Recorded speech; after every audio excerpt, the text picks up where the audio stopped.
할렐루야. 우리 주님의 놀라운 평화가 여러분의 심령과 가정과 일터 위에 흘러넘치시기를 축복드립니다. 앞뒤 좌우에 있는 교우들께, 가정에서는 곁에 있는 가족들에게 건강하게 다시 만나 감사합니다, 행복합니다, 축복의 인사를 좀 나눠주십시오.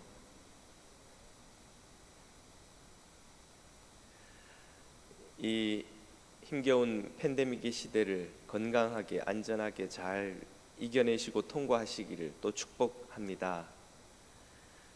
최근에 안타깝게도 우리 교회 교우들 가정에 많은 장례가 있었습니다. 한 교우분의 마지막 장면이 잊히지 않고 제 마음에 기억에 남는데요. 갑작스러운 병세 악화로 입원하시게 된 남자 교우분입니다. 방문이 팬데믹으로 제한이 되어서 전화로만 통화를 할 수 있었습니다.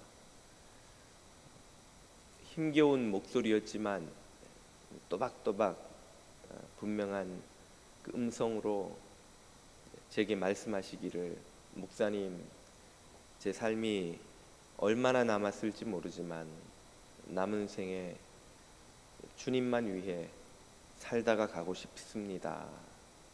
그렇게 고백하시는 겁니다. 평소에도 성령님과 깊은 교제를 나누시는 분이었지만 병상에 있다가 한 번은 예수님이 오셔서 당신에게 환하게 웃어주시는 그 장면을 보았노라고 고백하셨습니다. 결국 장기를 모두 기증하고 주님 곁으로 가셨는데요. 장례식에서 아내 되시는 교우분께서 남편이 병상에서 여러 차례 참 유언처럼 남긴 말씀을 들려주셨습니다. 역시 아내에게도 전화 통화를 하며 남편께서 참 말씀하시기를, 여보, 세상에 가짜 신자가 너무 많아요. 우리는 진실한 신자로 살다가 주님 곁으로 갑시다. 그렇게 몇 번이고 말씀하셨다는 겁니다. 그 아내분도 남편의 유지를 받들어서 남은 생애를 하나님과 교회를 위해 살겠노라고 저에게 몇 번이나 다짐하시면서 지금까지도 하나님께 남은 당신의 생애 사명이 무엇인지 물으며 기도하며 또 저에게 기도를 부탁하곤 하셨습니다. 세상에 거짓 신자가 너무 많아서 우리라도 진실한 신자로 살다가 주님 앞에 갑시다 하는 이 고인의 유언은 참 신앙인이라면 누구나 가지고 있는 바람이리라 생각합니다. 거짓 신자는 복음서에서 자주 등장하는 주제 중에 하나지요. 예수님은 여러 차례 제자들에게 교회 안에 알곡과 가라지가 섞여 있을 것이고 마지막 때에 신자들이 양과 염소로 나뉠 것이고 나더러 주여 주여 하는 자마다 다 하나님 나라에 들어가지는 못할 것이라고, 또 많은 거짓 선지자들이 너희들을 미혹할 것이라고 여러 차례 경고하셨습니다. 예수님의 경고를 듣다 보면 이런 마음의 두려움이 생깁니다. 그러면 나는 진짜 신자인가? 내가 가진 믿음은 진짜 믿음인가? 나는 참 구원에 이르는 바른 믿음을 가졌는가? 이런 생각이 들게 되죠. 구원에 이르는 참된 믿음, 정말 성경이 가르치는 가장 중요한 주제요, 우리 신앙인들의 가장 큰 관심이 아닐 수 없습니다.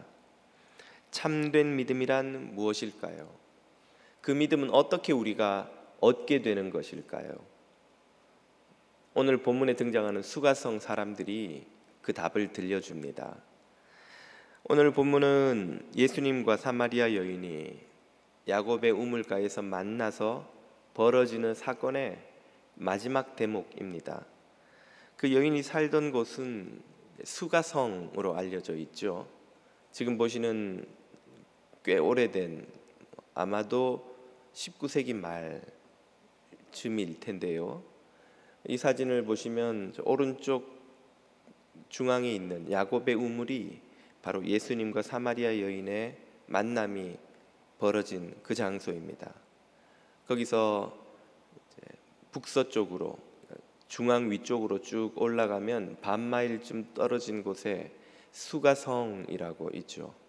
그 왼쪽으로 여러 성경에 등장하는 성지들이 표시되어 있습니다만, 아무튼 이 수가성에 살던 여인과 예수님이 야곱의 우물가에서 만나서 대화가 시작되어 이 모든 이야기들이 전개가 되죠.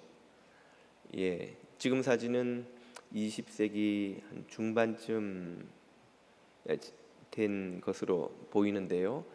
같은 장소입니다만 훨씬 많은 사람들이 이제 주거하게 돼서 그 환경이 상당히 바뀐 것을 알 수 있죠. 그 수가성은 어떤 모습이었을까?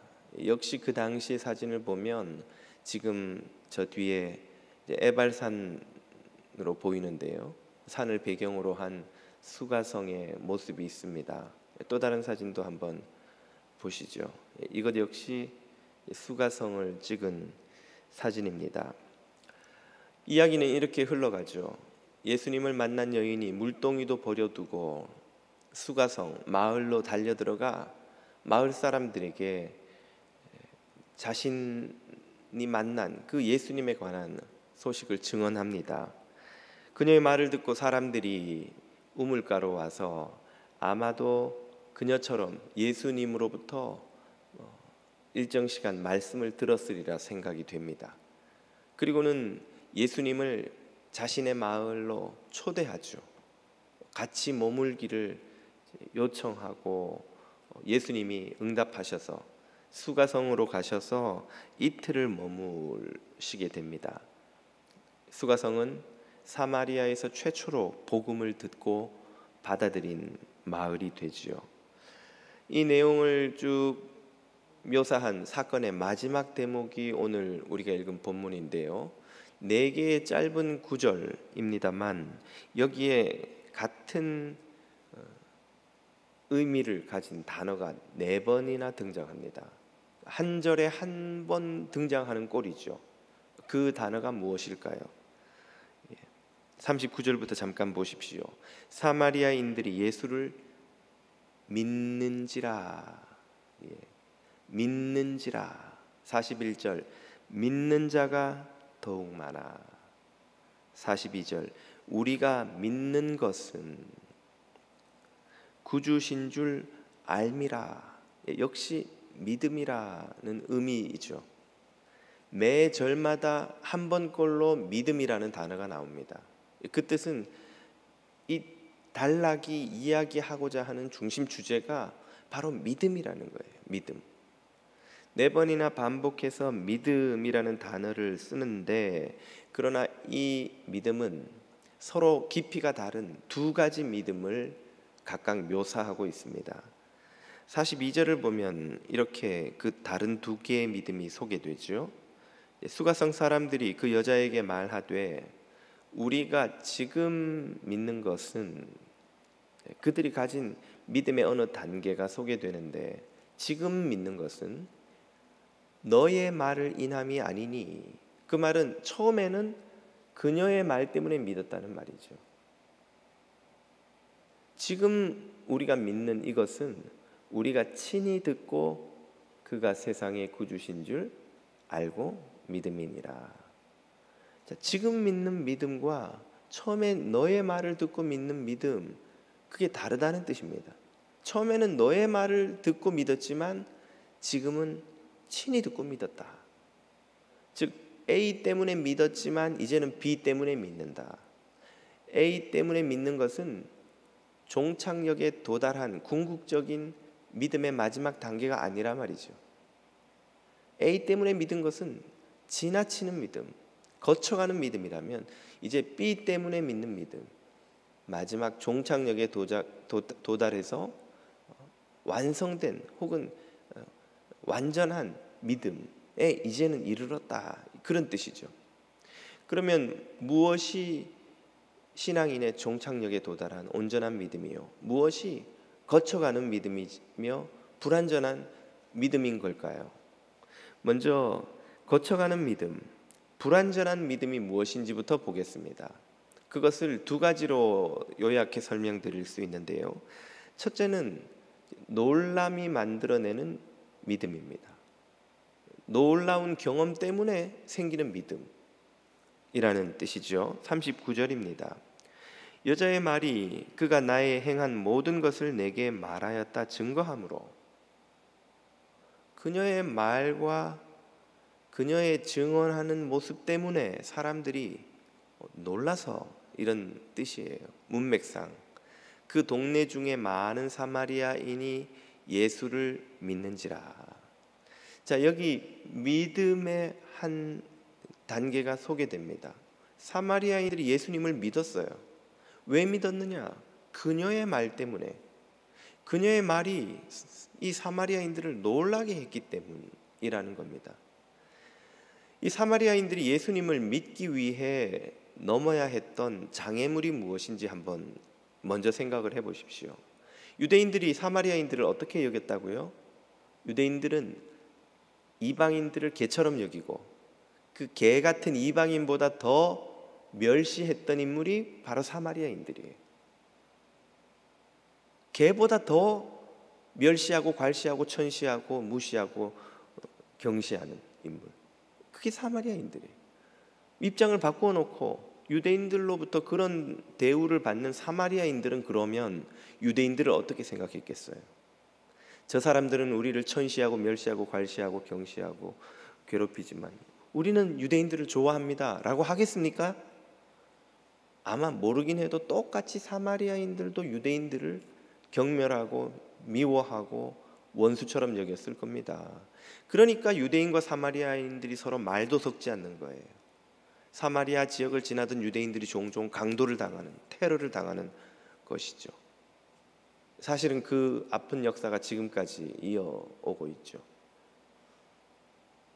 사마리아인 역시 모세의 율법을 읽으며 자신들이 아브라함의 후손이요 모세의 율법을 통해 선택된 백성이라고 믿지요. 유대인들은 자신들이 그 아브라함의 적통이요 하나님의 선택된 백성이라고 믿고, 사마리아인들은 또 자신들이 아브라함의 후손이요 모세의 율법을 통해 선택된 백성이라고 똑같이 믿는 거예요. 그러면서 서로 멸시하고 손가락질하는 거죠. 그렇다면 사마리아인들이 기다리는 그 메시아는 어디에서 나와야 마땅하겠습니까? 그들 입장에서 보면 같은 사마리아인이어야 되는 거예요.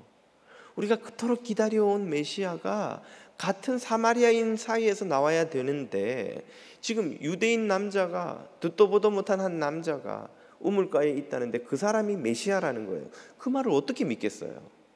여러분 같으면 지나가던 나그네가 그것도 같은 사마리아인도 아닌 유대인이 메시아라는데 그걸 믿을 수 있겠습니까? 그런데 어떻게 이 사마리아인들이 믿었냐는 겁니다. 그들이 가지고 있었던 불신의 벽을 넘게 만든, 뒤흔든 충격이 있었던 거예요. 어떤 충격입니까? 첫째는 이 여자가 자신이 겪어온 모든 삶의 궤적을 그 유대인 남자가 꿰뚫어 알고 있더라는 거예요. 그것도 놀라운 일이지만 그보다 더 놀라운 일은 이 여자의 태도를 바꿔놨다는 것이죠. 이 여자가 우리 동네에 들어온 이후에 사람들과 어떻게 지냈는가, 서로 마주치지도 않고 멀리 나타나면 삥 돌아서 가고, 사람들이 다니는 시간에 나타나지도 않고, 동네 잔치를 하건 뭘 하건 이 여자는 나타나는 법이 없어요. 좋게 말해 신비에 쌓인 여자, 나쁘게 말해 사람들의 손가락질을 받는, 멸시받는, 마주치기도 싫어하는 그런 여자이죠. 그녀 역시 그러했고, 그런 여자가 갑자기 사람들에게 달려와 가지고는 흥분해서는 내 말을 좀 들어보라고, 내가 메시아를 만났다고.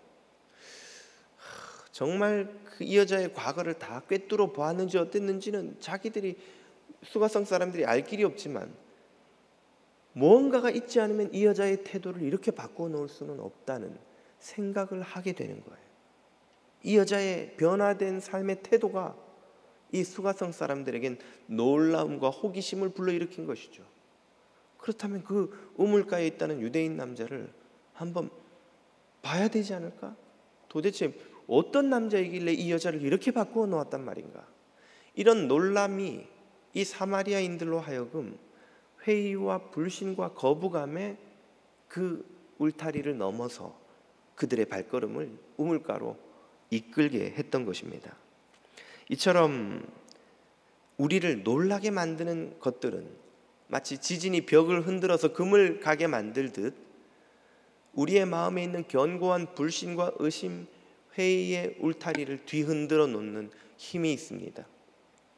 어떤 것들이 그러합니까? 우리가 살면서 겪는 기적 같은 일들, 기도의 응답, 예기치 못했던 큰 성공, 혹은 반대로 원치 않았던 큰 실패, 혹은 그 실패로부터 재기하게 되는 극적인 경험, 혹은 죽을 고비를 넘기는 것들, 이런 인생의 충격적인 사건들이 일어나면 우리가 늘 그러하리라, 당연하리라, 또 앞으로도 늘 그러하리라 생각했던 삶에 대한 우리의 생각이, 선입견이 혹은 고정관념이 흔들립니다. 그러면서 다시 한번 내 삶과 주변 세계를 다시 바라보게 되죠.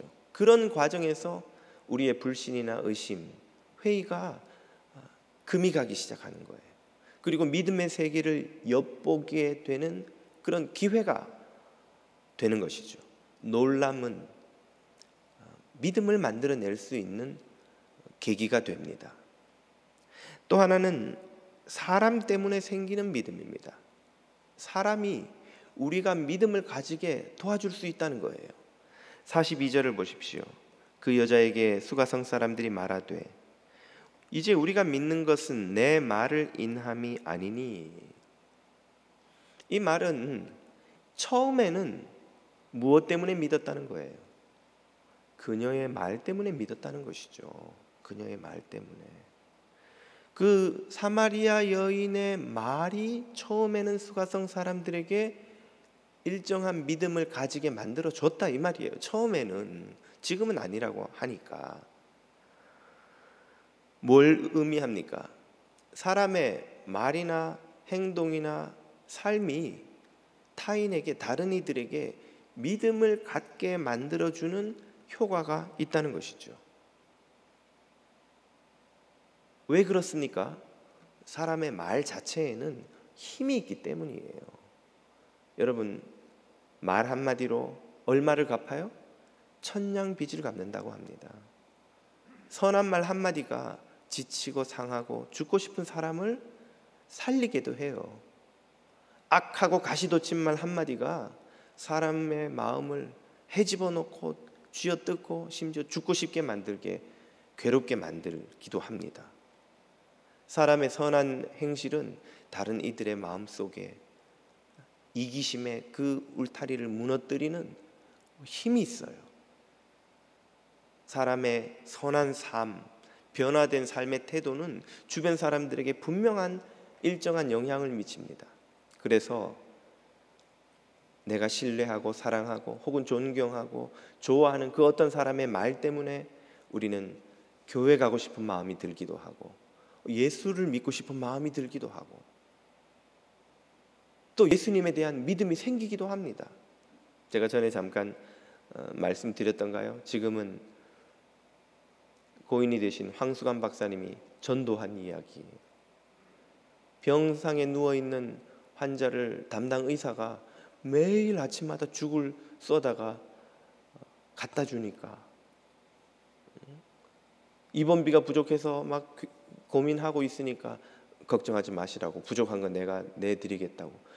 얼굴 한번 못 본 종합병원 의사가 내가 뭐라고 나한테 이렇게 잘해주시냐고 나중에는 그 황수환 박사님 앞에 손을 붙들고 황 박사님이 믿는 그 예수 나도 믿게 해 주십시오. 예수님이 누군지도 모르고 황수환 박사라는 분의 그 친절에 예수 믿게 됐다는 거예요. 그런 전도의 열매들이 선한 말과 행실과 삶을 통해서 맺힙니다. 그것이 믿음을 불러일으킬 수 있다는 것이죠. 그런데 이렇게 생기는 믿음은 거쳐가는 믿음이지 종착역에 도달한 믿음은 아니라는 것입니다. 오늘 본문이 말하는 바가 바로 그거예요. 그런 믿음은 우리를 교회 밖에서 교회로 이끌 수는 있지만 우리가 관심이 없던 예수님에 대해 관심을 갖게 만들 수는 있지만, 그래서 교회 다니게 하고 신앙생활 한다고 생각하게 할 수도 있지만, 그것이 오늘 성경이 가르치는 신자가 도달해야 되는 마지막 종착역에서의 참된 믿음은 아니라는 것입니다. 왜 그렇습니까? 한 가지만 생각해 봐도 분명하게 드러나는 것이죠. 그것은 다른 종교에도 비슷한 일들이 많다는 것입니다. 불교도 무슬림 혹은 힌두교도도 다 선한 삶을 가르쳐요. 신자들이 나름 다 선한 말, 착한 행실, 신앙의 극적인 경험을 통해서 변화된 생활합니다. 심지어 비종교인조차도 스스로 무신론자라고 인본주의자라고 말하는 사람들도 인간의 선한 본성을 믿고 이성적 존재로서 인간의 가치를 믿고 선하게 살려고 애를 쓰고 많은 희생적인 봉사활동, 시민운동 혹은 약자들을 위한 수고를 하는데 투신하는 이들이 많습니다. 종교인들만 그렇게 섬기는 게 아니에요. 다른 종교 혹은 종교인이 아닌 이들의 삶 속에서도 선한 말이나 행실이나 삶이 미치는 영향이 있습니다. 그들의 희생적인 삶 때문에 많은 이들이 도전을 받고 그 같은 종교에 귀의하거나 혹은 같은 그런 봉사활동에 투신하는 경우가 얼마나 많은지 몰라요. 여러분, 여러분이 뭐 이름만 들으면 아실 알버트 슈바이처 박사의 희생적인 삶을 한번 생각해 보십시오. 엄밀히 말하면 그분은 우리 개신교가 가지고 있는 기독교 신앙을 갖지 않은 분이에요. 그는 예수님을 훌륭한 인간의 모범으로 믿었던 이입니다. 하나님의 아들이 아니라 위대한 한 인간의 모범적인 삶을, 도덕적 삶을 구현해낸 그런 인류의 스승으로 믿었던 이예요. 하지만 그의 헌신적인 희생적인 봉사하는 삶 때문에 얼마나 많은 이들이 도전을 받고 또 그 뒤에 그런 삶을 또 살아가곤 합니까? 많은 다른 종교와 비신앙인에게서도 발견할 수 있는 사람의 말, 행실, 행위가 미치는 이런 영향으로서 생기는 믿음은 거쳐가는 믿음이긴 하나 기독교인이 종착역에 도달해서 가지는 신앙, 믿음은 아니라는 것입니다. 그러면 무엇이 성경이 가르치는 참된 믿음이요, 우리가 마지막에 가져야 하는 진실한 참 신자의 믿음이라는 것일까요? 그 믿음은 어떻게 얻을 수 있는 것일까요? 오늘 본문이 역시 그 참 믿음에 관해서도 두 가지로 설명해 주십니다. 참 믿음은 첫 번째로 주님과 동거할 때에 얻게 되는 믿음입니다. 본문 40절을 보십시오. 사마리아인들이 예수께 와서 아마 예수님의 말씀을 그들도 들었겠죠. 그리고는 구하기를, 자기들과 함께 유하기를 청하니 예수님이 거기서 이틀을 유하시매. 예수님이 이 수가성에 들어가셔서 이틀 머무신 거예요. 아까 사진에서 보셨던 그 옛날 마을, 거기 들어가셔서 이틀 동안 지내시며 뭘 하셨겠습니까? 같이 먹고 자고 대화하고 가르치시고 또 그들이 예수님에게 자기들이 사는 마을을 구경시켜 주시면서 사마리아인들은 집을 이렇게 짓습니다. 농사를 이렇게 짓습니다. 우리는 이렇게 살아갑니다. 우리 풍습은 이렇습니다. 우리 옷이 유대인들의 옷과는 좀 다르지요. 이 옷은 유대인들과 또 좀 다른 방식으로 우리가 짭니다. 예수님으로부터 듣고 배우고 자신들의 삶을 예수님께 소개하고 한마디로 교제했던 것입니다. 동거했던 거예요. 예수님을 자신들의 마을로 영접해드려서 그분과 함께 시간을 보냈습니다. 그 결과 그들이 경험하는 게 무엇입니까? 예수님과의 인격적 만남이죠. 이 예수님이 얼마나 선하시고 거룩하시고 하나님께로부터 오신 분이었는가, 그분 안에 어떤 능력과 은혜로우심과 긍휼과 자비가 있는가, 하나님의 어떤 뜻을 이루시려 이 땅에 오셨으며 어떻게 하나님을 영광스럽게 하기 위해 살아가고 계시는가, 예수님에 관한 모든 것을 그들이 배우는 것입니다. 그래서 마침내 예수님에 대한 인식도 랍비에서, 선지자에서, 메시아에서 세상의 구주로 바뀌는 것이죠. 42절에서 그들의 궁극적인 깨달음을 이렇게 말합니다. 그가 참으로 세상의 구주신 줄 알미니라 하였더라. 예수님이 세상의 구주이신 줄 알기 위해 그들에게 무엇이 있었습니까? 이틀 동안 주님과 깊이 동거하는 시간이 있었던 것이죠. 그래서 요한복음은 우리에게 참 믿음을 가지려 하는 신자들에게 이것을 요구합니다. 1장 12절, 영접하는 자 곧 그 이름을 믿는 자들에게는 하나님의 자녀가 되는 권세를 주셨으니, 주님을 영접하라는 거예요. 모셔드리라는 거예요. 어떤 게 영접입니까? 여러분, 귀한 손님이 한국에서 공항에 오신다고 소식을 들으면 여러분이 차를 몰고 나가서 손님을 모시고 집으로 모셔드리지 않아요? 아이들 방이나 혹은 게스트룸이 있으면 룸에다가 꾸며서 손님이 거기 머물게 하고, 진짜 귀한 손님이 오면 어떻게 합니까? 그 허름하고 작은 게스트룸 아이들 방에 주무시게 할 수가 없잖아요. 그러면 안방을 비워서 손님을 모시고 우리가 게스트룸이나 아이들 방에 가서라도 그분을 가장 편안한 곳에 모셔드리는 거예요. 그리고는 계시는 동안에 함께 식사하며 밤늦게까지 그분의 삶을 듣고 그분의 그분과 이야기를 나누고 그분이 어떻게 이곳에 왔는지 그동안 살아온 이야기, 그분과 교제하는 거예요. 동거하는 거예요. 주님이 누구신지 참으로 알고 믿으려면 바로 이런 동거함이 꼭 필요합니다. 그래서 예수님은 당신이 누군지 묻고 알기를 원하는 제자들에게 뭐라고 말씀하셨습니까? 우리가 읽었던 1장 39절로 돌아가 보겠습니다. 예수께서 이르시되 와 보라. 요한의 제자들이 당신에게 와서 구원의 길에 대하여, 당신의 길에 대하여 묻자 와 보라, 와서 같이 나랑 지내라는 말이에요. 그러므로 저희가 가서 계신 데를 보고 그날 함께 거하니 때가 제 10시쯤 되었더라. 함께 거했다는 거예요. 함께. 참된 믿음에 이르려면 주님과 함께 동거하는 삶이 필요합니다.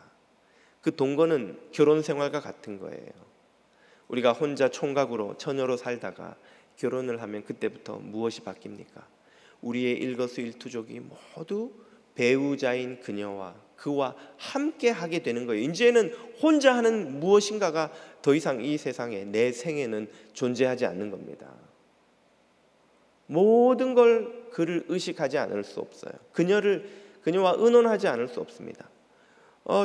여보, 저녁 준비하네. 저 밥 그릇 몇 개 좀 더 넣지. 한 10분 있으면 우리 회사 동료들 한 10명 올 거야. 예? 그럼 무슨 소리예요, 여보? 오늘 저녁에 내 친구들, 그 회사 동료들, 친한 사람들 10명 초대했어. 저녁 같이 먹으려고. 그걸 왜 이제 이야기하세요? 숟가락만 더 넣으면 되는 거 아니야? 에이, 이런 일은 일어나면 안 되죠. 부부가 함께 결혼 생활을 한다는 게 말입니다. 여보, 이번에 일주일 휴가 냈어. 이번 명절은 시댁에 가서 일주일 동안 부모님하고 재밌게 지내자고. 친정은요? 친정 뭐 올해는 빠지지 뭐 거리도 먼데 왔다 갔다 하면 힘들잖아. 나한테 여보 은원도 안 하세요? 당신도 같은 마음 아니야? 뭐 좋지 않아 당신도? 이런. 여보, 왜 이번 달은 월급이 안 들어와요? 차압 들어왔네. 왜 이러지? 차압이라는 이게 무슨 소리예요? 내 친구가 사업한다고 지난달에 빚 보증을 좀 서달라 그래서 내 사인했더니 망했나 봐 이놈이 그새. 그걸 왜 혼자 결정하세요? 뭐 당신도 오케이 할 거였잖아.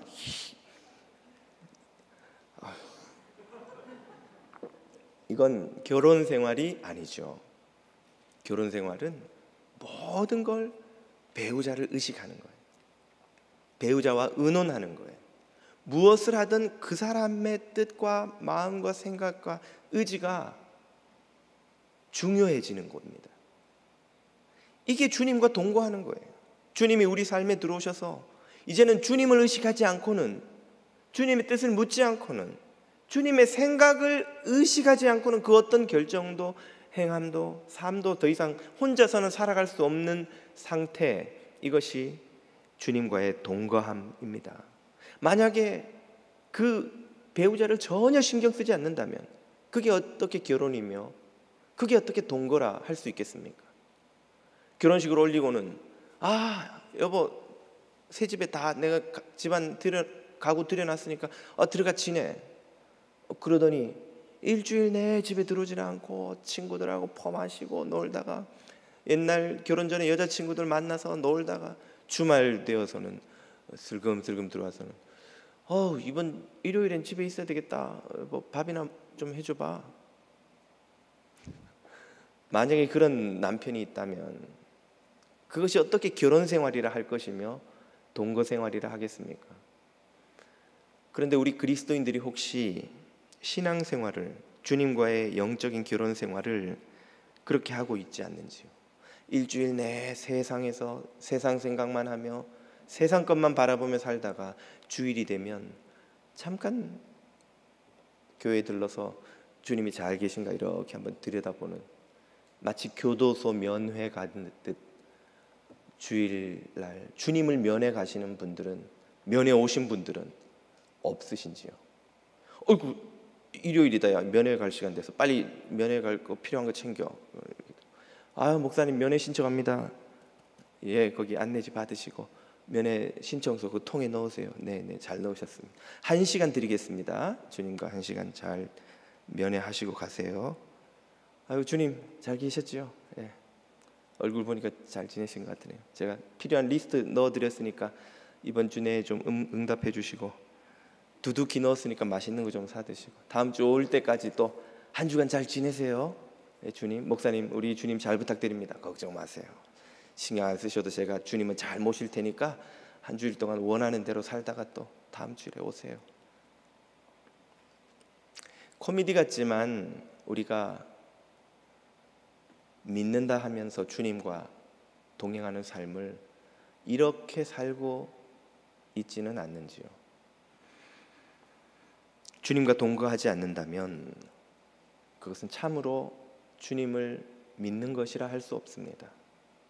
주님을 영접하여 수가성 사람들이 우리 마을의 주님을 모시듯이 우리 삶의 중심에 가장 좋은 곳에 모시고 그분의 말씀을 듣고 의식하고 의논하고 그분과 더불어 인격적인 교제를 하며 살아가는 것, 그것이 우리를 참 믿음에 이르게 하는 믿음의 길입니다. 주님과 날마다 동거함으로 참 믿음으로 살아가시기를 축복드립니다. 참 믿음을 허락받는 또 하나의 길은 주님의 말씀을 직접 그분에게서 듣는 것입니다. 41절 2절이 이렇게 말하죠. 예수의 말씀을 인하여 무엇 때문에? 예수님의 말씀 때문에 믿는 자가 더욱 많아. 수가성 사람들이 그 여자에게 말하되 이제 우리가 믿는 것은 처음에 네가 말해서 당신이 말해 주어서 증언해 주어서 믿는 것이 아니니. 왜냐하면 이는 우리가 친히 그분께 말씀을 듣고, 괄호 안에는 제가 덧붙인 설명입니다. 친히 그분께 말씀을 듣고 그가 참으로 세상의 구주신 줄 알미니라 하였더라. 수가성 사람들이 처음에도 믿기는 믿었어요. 그녀의 말이 너무나 충격적이어서, 너무나 놀라워서, 신기해서 믿었지만 이제는 그 말 때문에, 신기함 때문에, 놀람 때문에 믿는 게 아니라 그분의 말씀을 우리가 직접 들어보니까 이 말씀은 하나님의 말씀이요, 생명의 말씀이요, 구원의 말씀이요, 메시아의 말씀이 아니고서는 들을 수 없는 말씀이라는 것을 깨닫고, 이분이 세상의 구주시라는 사실을 깨닫고 인정하고 고백하고 믿게 되었다, 그 말이죠. 왜 직접 들어야만 이런 믿음에 이를 수 있습니까? 왜 사람의 말을 듣고는 이런 믿음에 이를 수가 없는 것일까요? 그것은 사람의 말이 주님으로부터 나오는 생명의 말씀과는 그 능력이 비교가 안 되기 때문입니다. 그것은 마치 촛불과 태양과 같은 거예요. 사람의 말이 아무리 가마력이 있고 도전이 되고 위로가 되고 힘이 되고 막 들으니까 I can do it, I can do it, 따라해보세요, 자기 최면을 걸면 힘이 생기는 것 같고 해도 그것은 우리의 어두운 영혼을 밝히는 작은 촛불 하나 정도밖에는 안 되는 겁니다. 그런 촛불을 100만 개를 켜놔도 아침에 태양이 뜨면 다 사라지는 거예요. 주님의 말씀은 태양과 같습니다. 주님의 말씀에는 생명의 능력이 있어요. 구원의 능력이 있어요. 죽어가는 사람을 살리고 잠든 이를 깨우고 지친 이를 일으켜 세우는 능력이 거기에는 있습니다. 주님의 말씀에는 은혜와 진리가 충만합니다.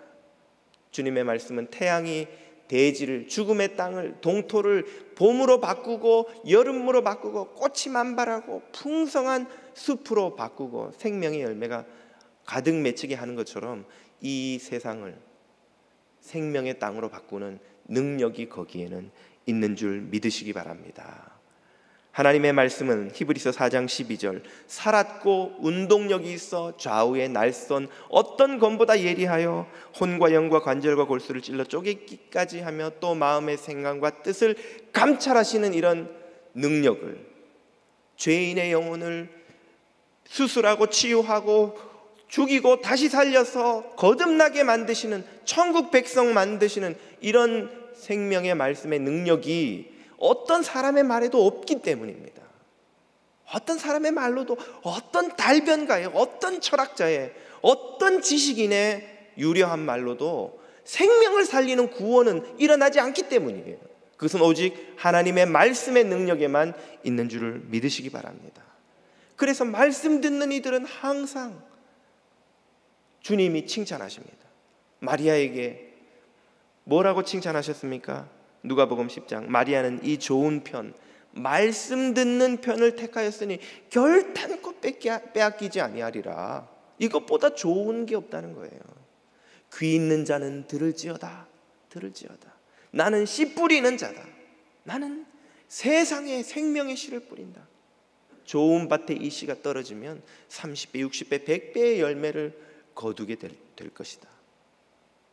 주님은 그렇기 때문에 쉬지 않고 가는 곳마다 말씀을 가르치셨습니다. 가는 곳마다, 모이는 이들마다. 그 주님의 본을 받아 제자들은 목숨을 걸고 말씀을 전파하여 교회를 세웠습니다. 교회는 그러므로 말씀의 집입니다. 말씀이 가득한 웨어하우스, 말씀의 창고입니다. 교회는 말씀으로 세상을 밝히는 등대입니다. 교회는 말씀을 세상에 가르치는 학교입니다. 교회는 말씀으로 사람을 치료하고 회복시키고 살려내는 병원입니다. 교회는 바로 이 말씀을 가르치고 전하는 사역을 주님 오실 때까지 쉬지 않고 온 힘을 다해서 감당해야 합니다. 교회에서 구제도 하고 봉사도 하고 친절도 베풀고 할 일이 많죠. 또 해야 합니다. 그러나 그 어떤 것도 이 말씀을 전파하는 사명과 바꾸거나 비교할 수 있는 것은 없습니다. 왜 그렇습니까? 교회가 구제를 아무리 많이 한들 정부의 복지 프로그램 하나, 의원들이 법안 통과시키는 것만 할 수 있나요? 비교가 됩니까? 교회가 많은 봉사와 여러 가지 돕는 사역을 합니다만 교회 안 다니는 사람들도 여러 방식으로 시민운동을 통해서 효과적으로 이 사회를 개선시키기 위해 노력합니다. 그러나 그 어떤 기관도, 정부도, 단체도, 시민운동도, 어떤 지식인도 할 수 없는 일이 있습니다. 오로지 교회밖에는 할 수 없는 일, 그것은 이 생명의 말씀을 세상에 뿌려서 심어서 생명나무가 자라게 하는 것입니다. 이것은 어떤 지식인, 지성인, 석학, 노벨상 수상자도 할 수가 없어요. 어떤 힘 있는 군대를 가진 정부도 할 수가 없어요. 어떤 돈을 많이 가진 애플이나 아마존 같은 기업도 이것은 할 수가 없습니다. 이것은 오로지 예수 그리스도의 말씀을 부여받은, 그 은총의 말씀을 물려받은 그리스도의 제자들만이 할 수 있는 일이에요. 오늘 저와 여러분이 교회로 부름받은 것은 바로 이 사명을 감당하라는 것이죠. 태양이 떠올라 이 세상이 생명이 움트는 것처럼 말씀을 세상에 뿌릴 때에 예수 그리스도의 생명의 나라가, 하나님의 나라가 이 땅에 세워지는 것을 믿으시기를 바랍니다. 많은 이들이 기적을 경험하고 충격적인 일을 당하고 혹은 사람들의 전도와 친절과 감화가 되는 말과 행동을 보고 교회로 발길을 옮겨 놓습니다. 그것은 좋은 기회입니다. 그것은 믿음의 세계를 엿볼 수 있는 틈이 열리는 좋은 기회인 것이죠. 그러나 그것은 우리가 거쳐가야 하는 믿음이지 거기에 언제까지고 머물러 있어서는 안 되는 단계의 믿음입니다. 오직 불신앙의 댐을 부수고 믿음의 폭포수가 우리의 영혼을 가득히 채우고 잠기게 하고 물이 바다를 덮음같이 온 세상에 하나님의 생명의 은혜가 흘러 넘치게 하는 그것은 주님과 동거하는 자에게, 주님의 말씀을 듣는 자에게만 일어나는 기적인 것을 믿으시기 바랍니다. 오늘 여러분의 믿음은 어떤 믿음입니까? 주님과 동거하며 그 말씀을 듣고 받은 믿음인지요? 세상에 거짓 신자가 많아요. 우리는 진실한 신자로 살다가 주님 앞에 갑시다. 우리 곁을 먼저 떠난 믿음의 동지의 이 소원이 저와 여러분 모두의 간절한 바람이 되기를 주님의 이름으로 축복합니다. 기도드리겠습니다. 넘치는 생명의 능력을 세상에 부어주시는 은혜의 아버지 하나님, 생명의 주 되신 예수 그리스도와 동거하며 생명의 말씀을 넘치도록 배불리 먹고 참 믿음을 허락받은 신자로 살아갈 수 있도록 우리 모두에게 은혜를 더해 주옵소서. 예수님의 이름으로 기도드립니다. 아멘.